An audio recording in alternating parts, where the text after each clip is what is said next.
Welcome, everyone. Thank you for joining us. Welcome to the Modernizing Energy Codes for a Resilient Future webinar. My name is Taylor Ward. I use she, her pronouns, and I am the Senior Manager of Communications and Education at Just Solutions. I am calling in from Yucat's Land, also known as Fresno, California. So a little bit about Just Solutions. Just Solutions is a national organization that drives innovative and equitable solutions to the climate crisis in support of healthy, resilient communities and accountable democratic institutions.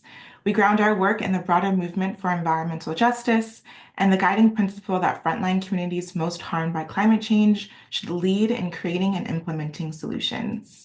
If you're joining us, please feel free to add your name, your organization, and where you're located in the chat so we can all know who else is on the call with us today. Just Solutions acknowledges that we occupy the stolen land of Turtle Island, home to countless Native tribes and nations. We recognize the ongoing struggles and violence Indigenous communities face and honor Indigenous knowledge, wisdom, and activism. We are committed to supporting justice for Indigenous communities by reflecting this conviction in our work. And you can check out native-land.ca if you haven't already to find out whose land you're on and support Native advocacy in your area. In today's webinar, we will be exploring how requiring updated energy codes for federally backed mortgages can drive resilience and energy equity. We are going to go through a foundational discussion about what energy codes are. We'll hear an overview of a few of the reports that we recently released, and we'll share the links to those in the chat as well. And then we'll have time for questions and answers. So please feel free to use the Q&A box to answer any questions you may have throughout this presentation today, and we'll answer them at that time. And to introduce our speakers for today, we will be hearing from Sylvia Chi, Senior Policy Analyst at Just Solutions, who focuses on federal policies and financing. Sylvia's role is to further policy innovation, foster peer learning, and help build greater policy capacity for BIPOC frontline groups. We'll also hear from Arjun Makhijani, President of the Institute for Energy and Environmental Research and Senior Fellow at Just Solutions. He is a recognized authority on energy issues and the author of numerous reports and books on energy and environmental related issues. The author of our third report, Jennifer Moon, who's Senior Researcher at Just Solutions, could not join us today, but we'll be sharing a bit about her work and the links to her report in our follow-up resources. And with that, I will pass it to Sylvia to get us started. All right, thanks, Taylor. So I'm just going to do a bit of a, just foundation, background, high level of what are energy codes and their role, et cetera, before we dive into the reports. So to get started, what are energy codes? Very basically, they are minimum energy efficiency standards for buildings, and it covers elements including insulation in walls, floors, roofs, windows and doors, the HVAC systems, it's heating, ventilation, air conditioning, lighting, and hot water systems. And it's distinct from the appliance efficiency standards, but obviously they are related. And the energy codes are part of a comprehensive system that regulates building design and construction. So that includes the building code, which addresses overall structure and safety of a building, electrical code, which has to do with the electrical systems, wiring, and installation, and fire code, fire safety and prevention. Those are just some examples that are pretty common you might have heard of. Next slide.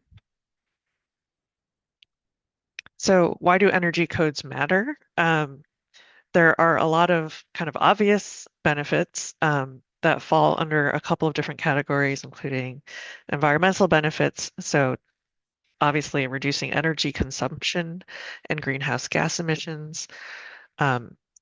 Economic benefits include lower energy costs for occupants and owners, as well as higher property values.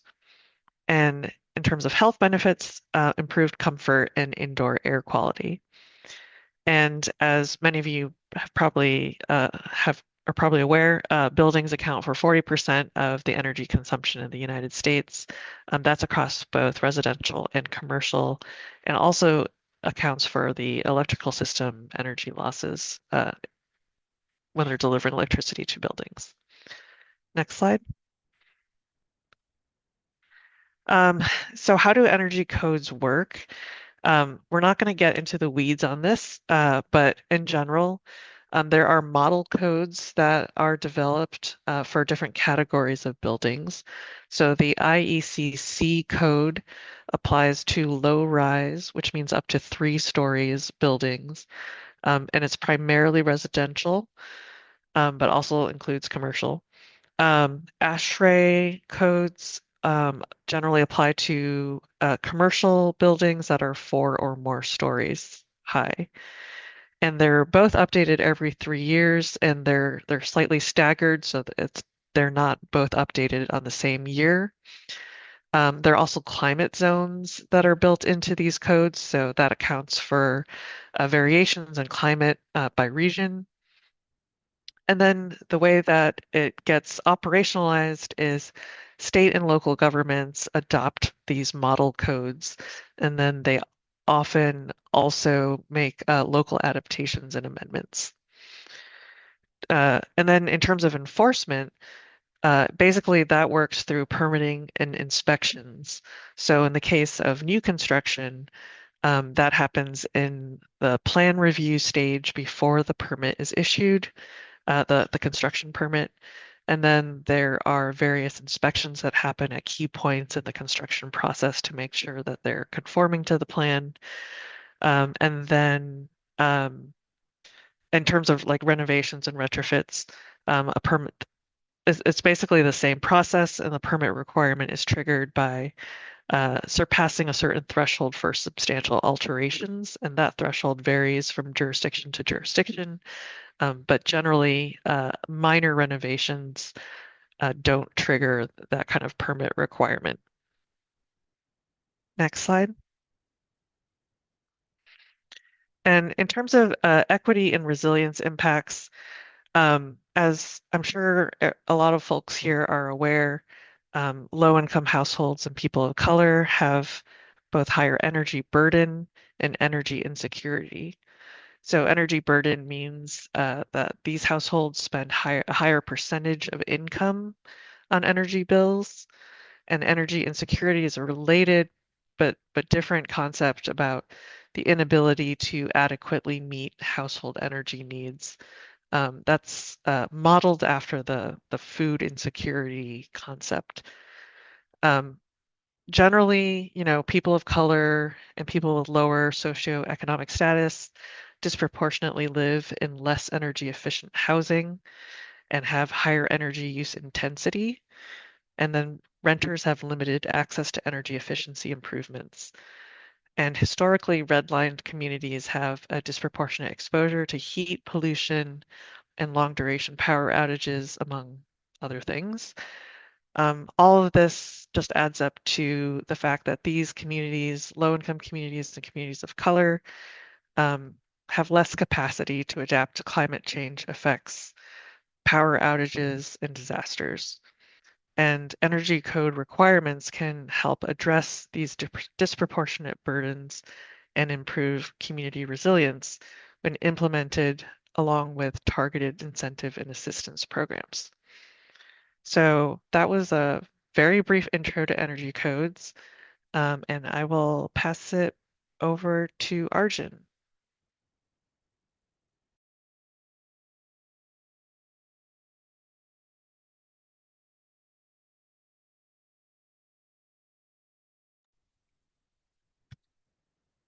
Sorry about that.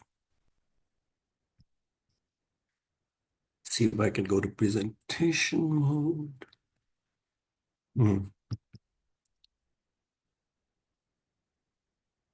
There. Okay. So Sylvia's gone over some of the basics, but what I want to say is I'm going to talk about the role of building efficiency standards and resilience, and then about resilience more generally and where building efficiency fits into that. So Hurricane Sandy was, even for me, who studied electrical engineering for many years, a kind of wake up as to how essential electricity is to survival. And I concluded that it's really, in some ways, the most essential commodity because without it, you can't refrigerate your food will spoil, the grocery store may have to throw out its food, they may be closed without lighting. The gas stations may be closed because they can't pump anything, so you can't get anywhere. Wall Street was closed, the subways were flooded. So it's like prolonged outages just paralyze communities and make them non-functional and then eventually non-workable. So in some ways, electricity is the most essential thing to keep, it's not the only thing, but to keep a community functioning. And of course, outages are becoming longer and more damaging and disproportionately impact low-income households for a lot of different reasons. And outages in Puerto Rico after Hurricane Maria, outages lasted for months. And they can last for weeks. Recently in North Carolina, thousands of households had outages for weeks. Uh, so prolonging the period that homes can be tolerably habitable without electricity has become kind of an important thing in resilience. And then I'm going to talk about how that fits into other aspects of resilience and, where the policies come in that can create a resilient set of buildings and resilient communities. So there's a concept called passive survivability. That is, in the absence of energy supply, especially no electricity. After Hurricane Katrina, 10,000 families, mainly Black families, could not evacuate because they didn't have cars. And that gave rise to a whole, that was one part of an inequitable impact of disasters, which was, of course, impacted everybody. But there was a big evaluation after what to do. And one of the things that came out of that evaluation is a community level concept of passive survivability. Homes, schools, public buildings, neighborhoods should be designed and rebuilt to serve as livable refuges in the event of crisis or breakdown of energy, water, and sewer system. So it's a very broad concept, far beyond electricity. I'm going to focus on the electricity aspect. So in the specific case of buildings, passive survivability has a particular definition. Uh, so you lose electricity, you lose your air conditioning and heating, and the definition is how long can a house maintain a livable temperature during an outage? Uh, the low end temperature is set at 54 degrees, high end at 86 degrees. And this is a very particular temperature. It takes into account humidity, you wear more clothes if it's cold. And then it allows you to calculate, well, how many hours outside this livable temperature range were you over a week-long outage? That allows you to standardize things, evaluate your construction code. It's not the be all and end all. It's one very important standardized thing that allows you to build in passive survivability and the resilience that brings into building codes. So for example, if you have 1 hour at 53, 1 degree below 54, and 3 hours at 52, you have 7 degree hours outside the livable temperature. And the sort of green building standard is that you should not have more than 216 degree hours if the outage lasts for a week. That gives you a metric against which to evaluate your building code. So overall now, after the 70s energy crisis, efficiency became an important part of building codes. And now with the climate crisis and outages, the passive survivability is also becoming part of building codes and evaluating how well they work. So Sylvia has already talked about the code, so I will skip this slide. We can assess existing buildings and new buildings, and I'll get into that a little bit. So these are the climate regions according to which the specific building construction codes are recommended. So for each, in the colder climate, of course, you'll have more insulation requirements because you're trying to achieve a certain level of energy efficiency and consumption, which means if it's colder outside, you're going to lose more heat for the same insulation, so you put more insulation. So here's the four national labs of the Department of Energy assessed this uh, passive survivability. They did it very well. So I'm showing four of the cities: Houston, Portland, Detroit, Minneapolis, four different climate zones, and how well these buildings do in very cold weather, seven-day outage, and hot weather. So this column here, existing buildings, shows how many degree hours were outside of that livable temperature range in the absence of heating and cooling. And you can see almost everywhere except Detroit, the existing buildings, and during the heating time, the existing buildings did not measure up. Minneapolis during hot weather. Heat means during hot weather. Cold means during cold spells, so winter. I should have written winter and summer, actually. And this here, these bolded numbers on the left, the 3.8, 4.0. So Houston, Texas, if there's an outage during the winter in Houston, Texas, a typical existing building could go 3.8 days and be within that temperature. Of course, this is typical, wouldn't apply to all buildings. In Portland, Oregon, that would be only 1.1 days. And in Detroit, Michigan, less than 1 day. And in Minneapolis, a lot less than 1 day, maybe 13, 14 hours.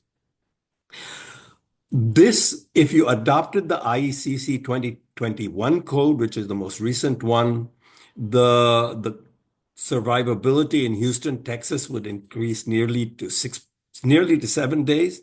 But in many places during cold weather, even the IECC 2021 code would not meet the 7 day standard of survivability.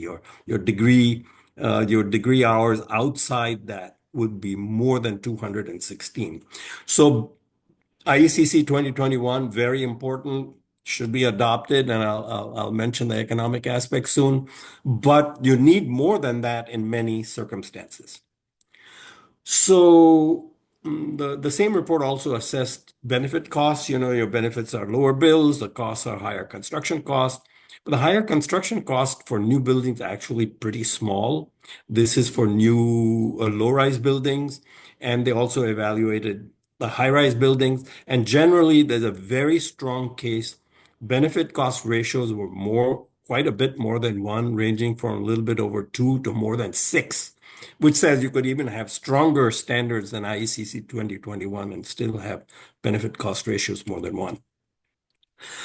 But it showed that for retrofits, the benefit cost ratios are generally more than one, not in most cases less than one. So it would indicate that on the face of it, it's not economical to retrofit. That's because it's more expensive to retrofit, many times more expensive. Instead of 3 to 7 cents, it's 30, 40, 50, 60, 70 cents. And so it's better to do it right in the first place, but we have lots of existing buildings, what to do about that? It's very important to take into account what are generally called non-energy benefits, and I'll explain what they are when assessing retrofits, especially for low-income families. So when you're assessing which building to retrofit, you have to take into account who can afford their energy bills and who cannot afford their energy bills, and what are the costs to them and to society of that unaffordability. So let me just get a little bit deeper into that. So there are large millions of households who get federal heating assistance via the states. And among those who get assistance, there have been surveys of how well they do. So among those who got assistance, 30% of the households still use stoves or ovens for heating, meaning indoor air pollution, insufficient heating, no energy affordability, no energy security, or low affordability, low security. A third could not fill their prescriptions, so more ill health. A third went without food, more ill health. And about 5% became unhoused each year. So 1 out of 20 households receiving assistance lost their homes because of energy bill, rent, mortgage conflicts. And though many wind up with family and friends, with costs to everybody, they may lose their school, they may not be able to go to their jobs, and about a fourth wind up in public shelter. And of course, then taxpayers have to pick up their costs, their added emergency room. With each instance of a family becoming unhoused because of these reasons results in and winds up in public shelter results in tens of thousands of costs to non-low income parts of society, insurers, hospitals, taxpayers, and so on, other than the cost to the low income families themselves.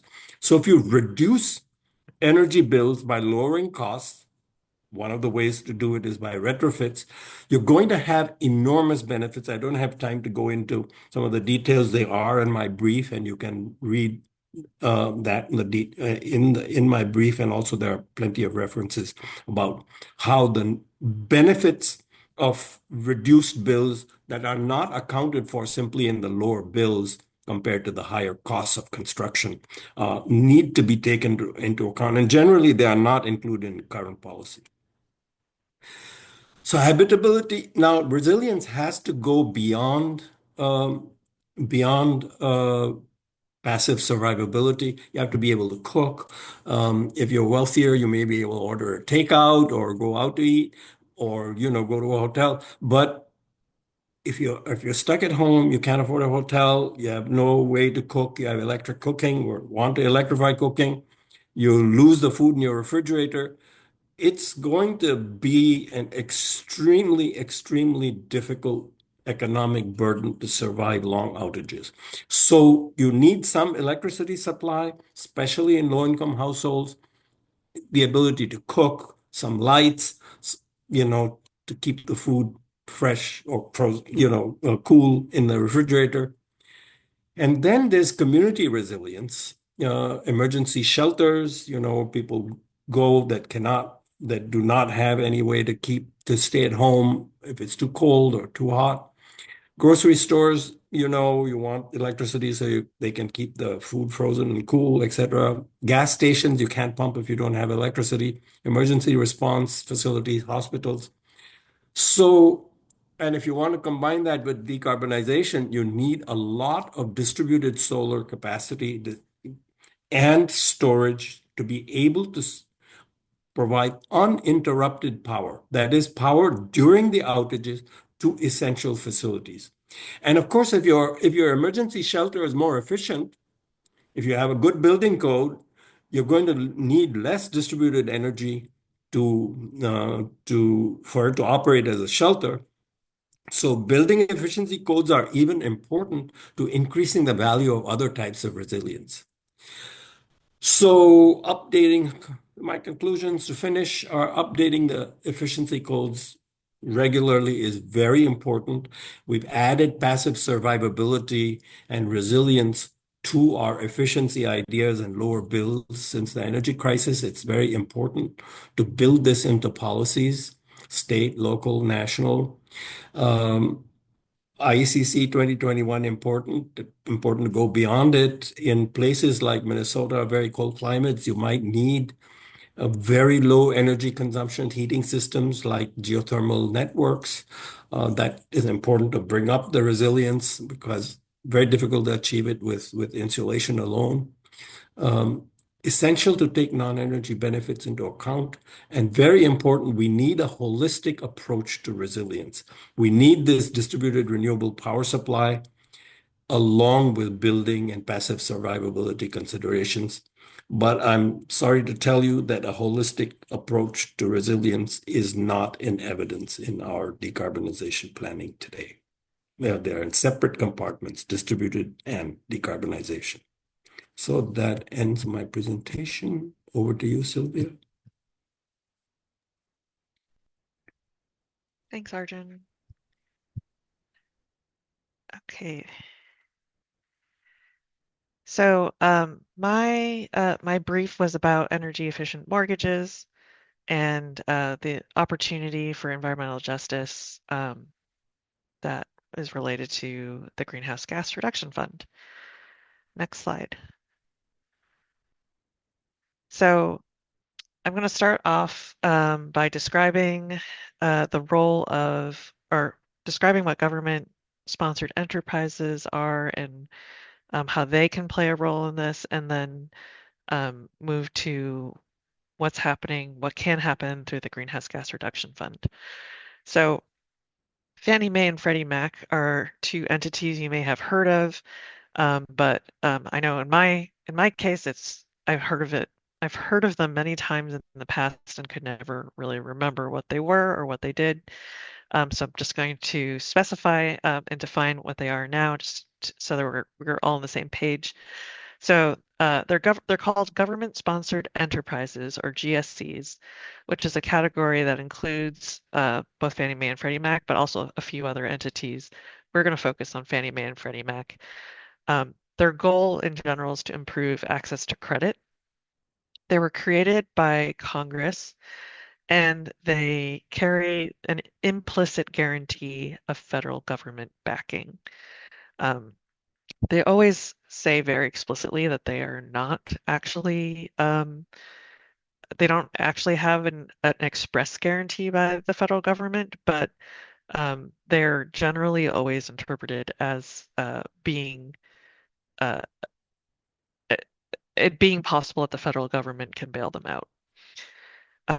So Fannie Mae was originally created as the Federal National Mortgage Association, and Freddie Mac's official name is the Federal Home Loan Mortgage Corporation.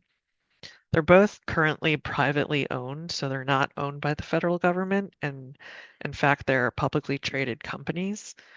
And they were both created to expand the secondary market for mortgages, which we'll get into a little more in the next slide.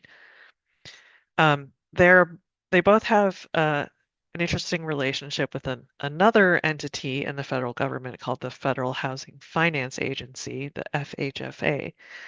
So both Fannie Mae and Freddie Mac are currently under FHFA's conservatorship. And what that means is basically that a court has appointed the FHFA in this case to be basically the legal guardians of Fannie Mae and Freddie Mac. So some of you may remember the Free Britney movement a few years ago when Britney Spears was in a conservatorship. It's pretty analogous actually to the situation with Fannie Mae and Freddie Mac. They were put into conservatorship in 2008 after the subprime mortgage crisis and the collapse of the mortgage-backed securities market. And what it means is that FHFA now has direct control over the business, strategic, and operational decisions of Fannie Mae and Freddie Mac. At the same time, Fannie Mae and Freddie Mac are also regulated by FHFA, and that means that FHFA can set regulatory requirements like minimum capital requirements that they need to keep on their balance sheets. And then they can also codify regulations that apply to them about fair housing and fair lending practices. And then they also oversee public interest activities of these entities, including their affordable housing, community development, consumer protection, and similar activities. Next slide. So what is the role of these GSCs in mortgage markets? It's a little complicated, so I tried to make this diagram to illustrate it. GSCs support about 70% of home mortgages in the US, and they're often referred to as like mortgages are backed by Fannie Mae or Freddie Mac. And this slide is meant to explain like what that means. The process that happens is that the GSCs buy mortgages from lenders, which are banks, and then they bundle those mortgages into bonds that are called mortgage-backed securities. Then the GSEs sell those mortgage-backed securities to institutional investors, which are entities like pension funds, mutual funds, banks themselves, also insurance companies. And those entities like to invest in the MBSs because they are considered a safe investment with a pretty predictable rate of return. And it's considered to be a pretty low risk investment. Um, so yeah, so that's basically what happens. And because of this process, the GSEs have, a giant footprint in the market. They make the mortgages more accessible because they're standardized and because there's this large market, the secondary market to buy them, it drives down the cost of credit. By standardizing the mortgages, the GSEs are able to set these guidelines for conforming loans. So if you have gone through the home buying process, you may have heard of these kind of guidelines, requirements about the size of the loan that can be made, the loan to value ratio, which determines the minimum down payment, the debt to income ratio, and credit score. So all of these pieces of this process add up to the impact of having cheaper and more accessible credit for home mortgages. And the idea that we're exploring here is, what if the updated energy code compliance was part of the conforming loan guidelines? Next slide.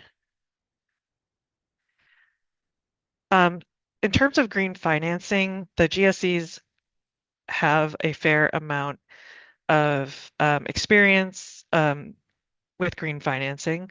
And Fannie Mae is one of the largest issuers of green bonds in the country.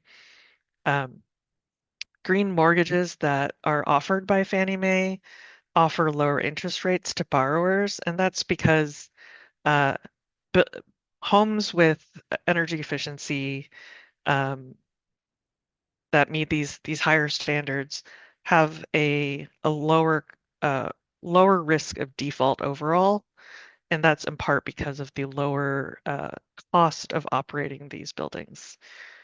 So Fannie Mae has over a decade of experience offering these green mortgages and the MBSs that are based on the green mortgages, and they're both in the multifamily and single family space. GSEs are congressionally mandated to improve mortgage access to low-income families in underserved markets, as well as to support affordable housing and promote fair lending. And following FHFA regulations, the GSEs have developed these equitable housing finance plans on how they will address barriers that drive disparities in home ownership.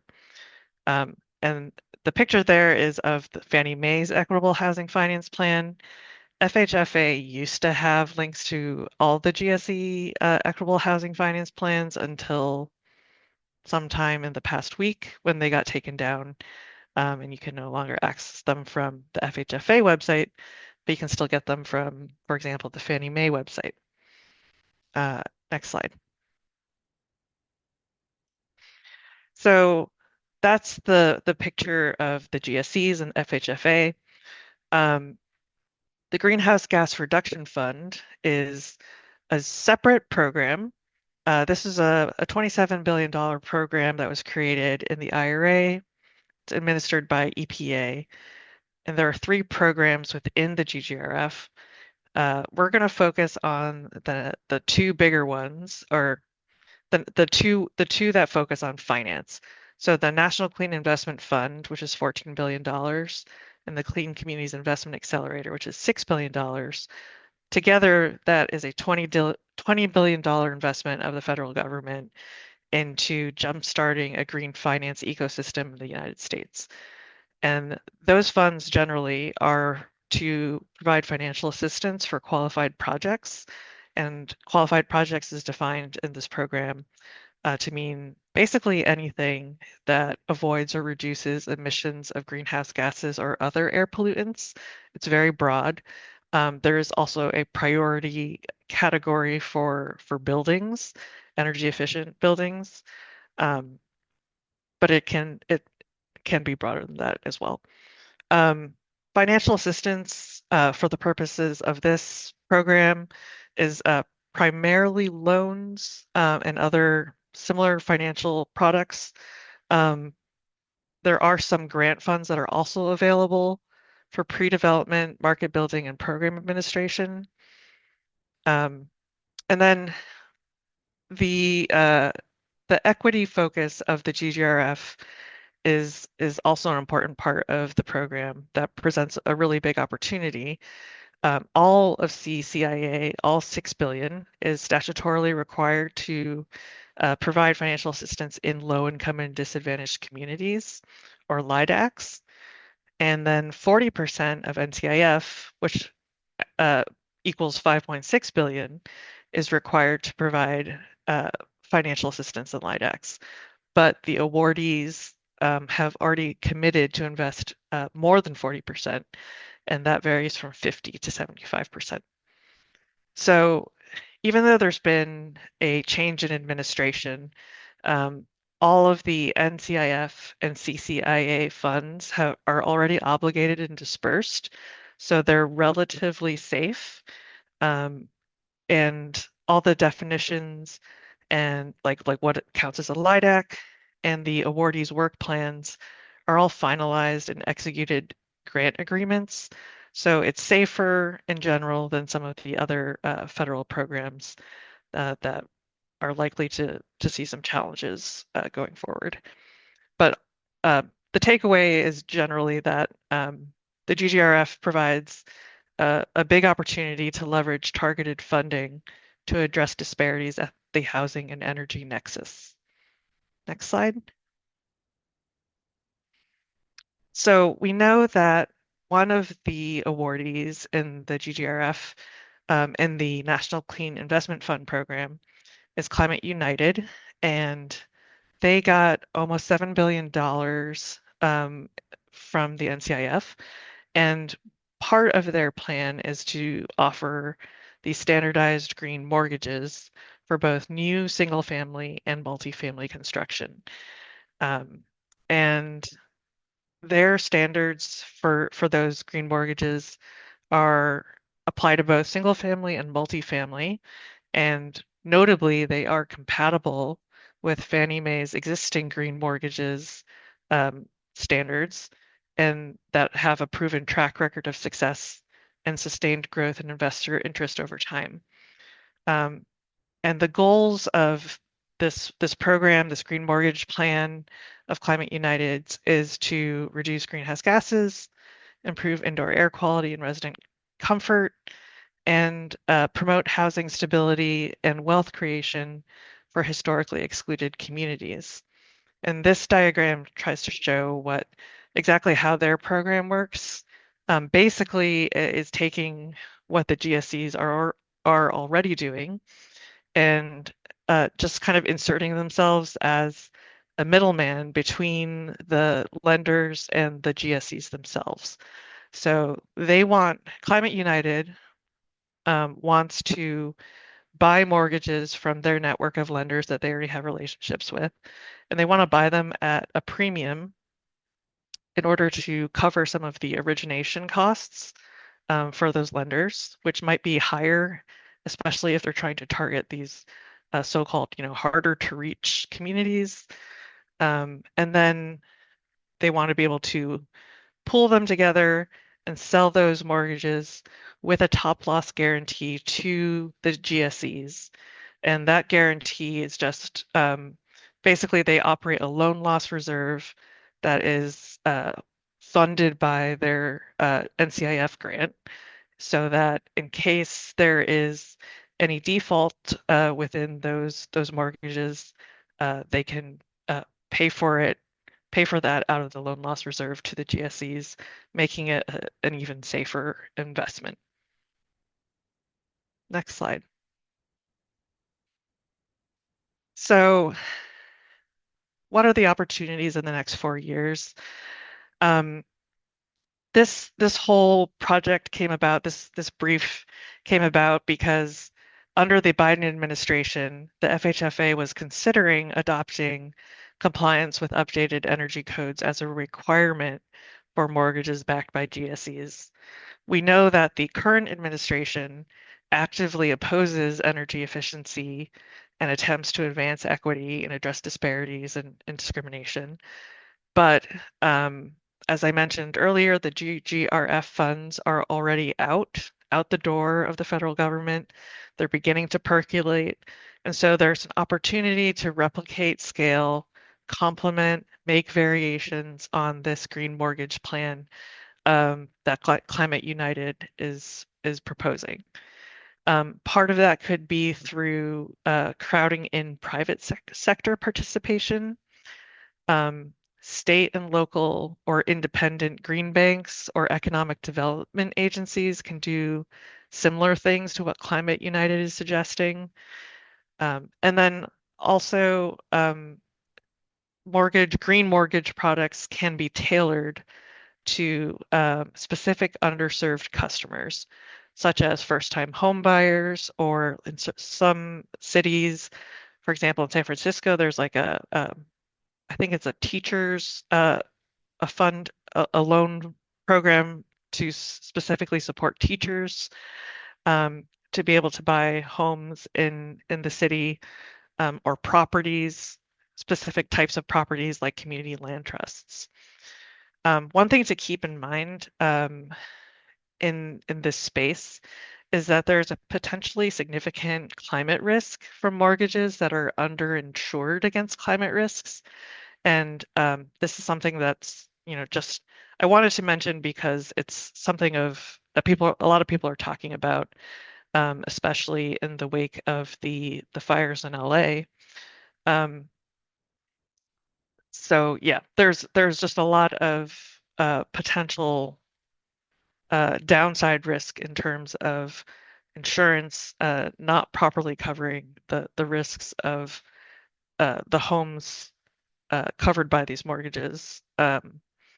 But it's also just important to keep in mind that the energy code requirements, the energy efficiency that's embedded in these mortgages can help to lower risks overall. So that's all I've got. So I'll turn it back to you, Taylor, for Q&A. Yes, thank you, Sylvia. Thank you, Arjun, for those great presentations. I've put the link to both of their briefs in the chat. I'm also going to link the brief of Jennifer Moon. And Jennifer, you can read more about this brief at this link. But essentially, this brief takes a state action approach.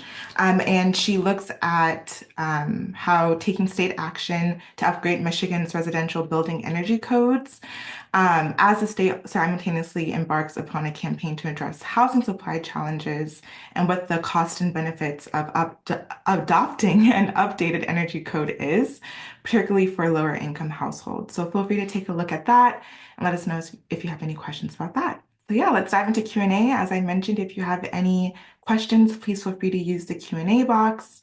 And this first question I see here is why are some states so far behind? And I think this was in reference to some of the maps we both shared. So yeah, do either of you want to answer that question? It was your slide, I think, Sylvia. Yeah, I mean, I don't have a great answer for this, except I think it basically boils down to politics. Yeah, different politics in different states, but I don't know, Arjun, if you have more to elaborate.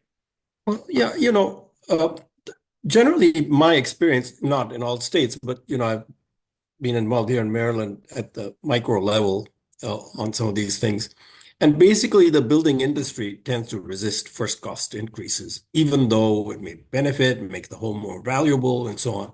And so it depends on the relative lobbying power of those who want a greener, a more efficient, more affordable bills. And so more affordable bills and these standards are economical, but we don't necessarily do the most economically efficient thing. I think a lot of it is politics, as you said, but specifically it's sort of lobbying power of the construction industry. And then retrofits are a more complicated thing, especially for low-income homes. There's the money question, there's the landlord question, there's a renter question. So that I'm actually currently working with some colleagues to write about the obstacles in the retrofits and renter arena more detailed. Very, very difficult. Thank you for that. And then one of the questions we got in the pre-registration was, are there conversations about existing homes built 100 years ago? Arjun, I don't know if you have any insights on this one. Yeah, well, 100 years ago, I would say generally before the first energy crisis, I was around in Washington at the time working on efficiency issues way back when, more than 50 years ago. And at that time, I know from personal experience talking to architects, architects were worried about safety, security, fire codes, aesthetics, but not about efficiency. So generally, I would say buildings built before the first energy crisis, 60, 70 years old, and so on. Of course, older buildings may be in worse shape if they haven't been maintained, so retrofits would cost more. I don't have a good inventory, but in my brief, you'll see that the costs of retrofits in existing buildings, most of which are more than 30, 40 years old, and many are more than 50, 60 years old, um, are very high, which, as I said, gives shows the importance of doing it right in the first place because the costs are a small fraction of retrofits. But then for me, whether it's 100 years old or 60 years old, it's costly to retrofit. And especially from a justice point of view and from a social economic efficiency point of view, it's very important to build in the non-energy benefits and monetize them in the energy equation. And that is generally not done.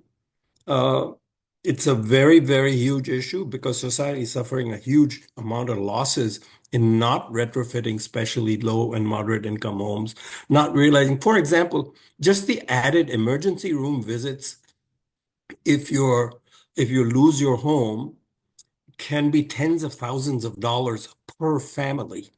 And that's not including the added emergency room visits of not being able to keep your house warm enough, yeah, or, being away from your own neighborhood and so on and so on.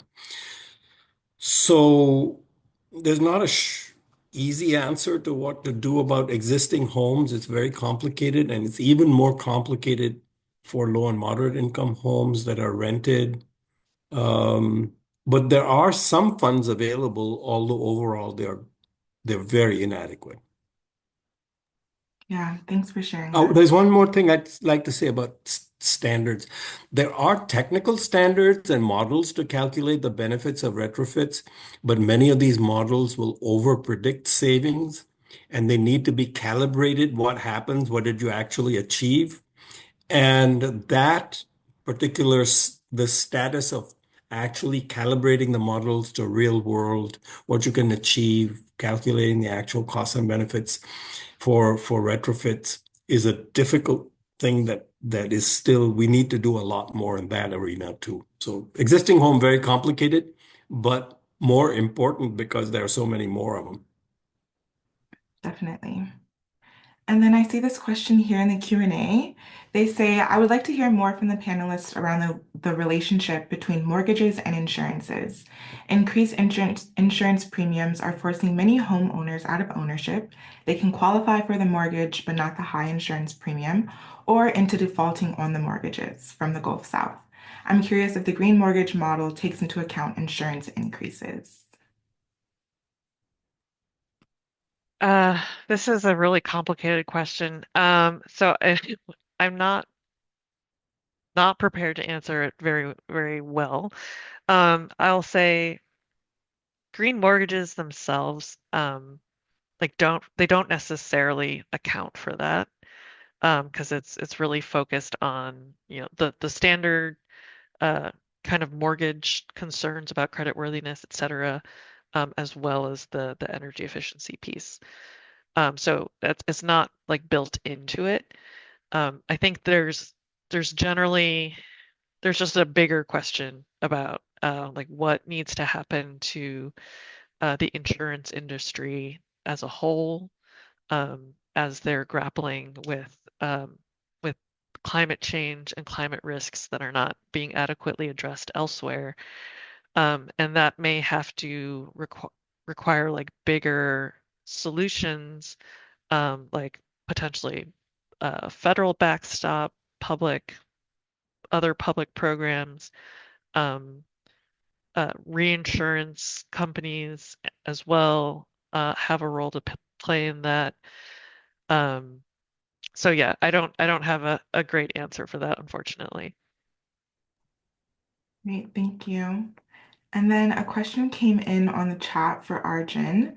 Are there specific measures or code sections in IBC 2021 or other new codes necessarily in the IECC 2021 that we should be taking a look at that relate to climate resiliency?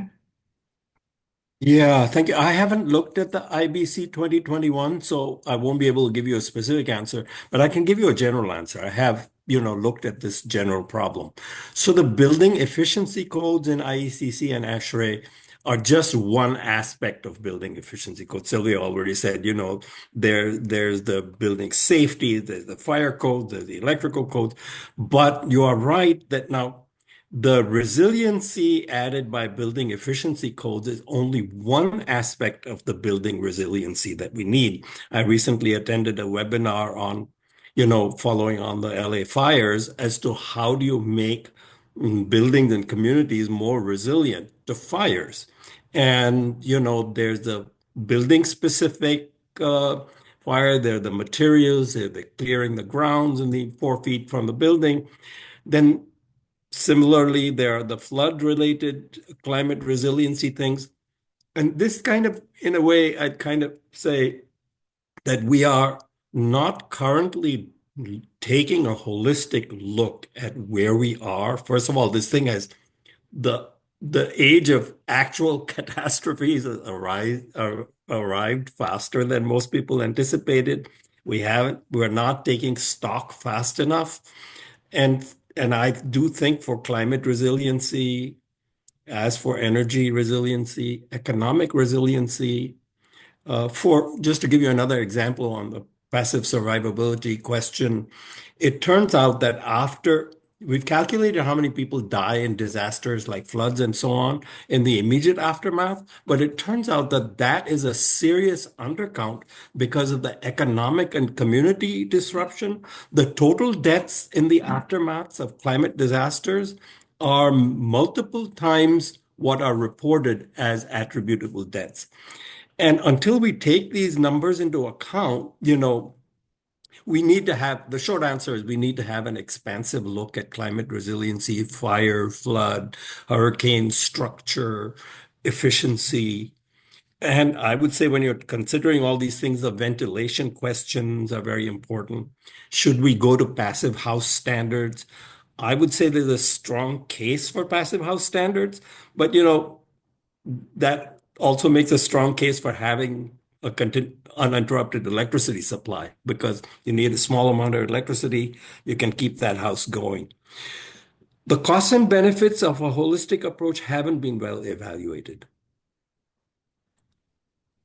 Thank Oh, you. sorry. That becomes a Sylvia question.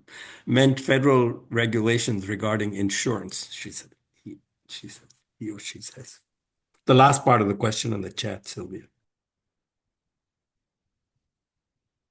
Oh, yes. I think that was great, Arjun.